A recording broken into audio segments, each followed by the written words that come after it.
first annual vintage car show in Oak Park, right in front of Oak Park Motor Force Museum, stretching south to South Boulevard. We hope to make it an annual tradition. And in this beautiful environment. Yes, we're hoping to redecorate the viaduct for next year, but for now, it's good. It works.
Where did you find this little fellow? This one I found here in Chicago. Uh-huh. Kind of in bad shape. Yeah. And it didn't have the original motor. Oh. So when I went to restore it, I decided, no, it's not the original motor. Yeah.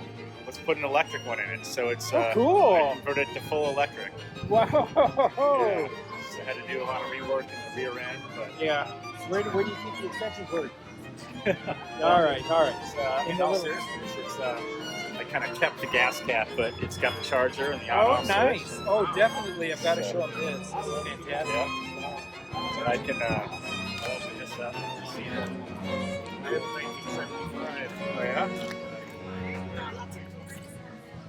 So that's the Whoa! no motor anymore. It's the controller, and it's That. the motor itself is in the hub of the wheel. Jeez, it looks like it's all machined and everything. You had to really do a number on this. Wow. Nice. Full electric. No noise.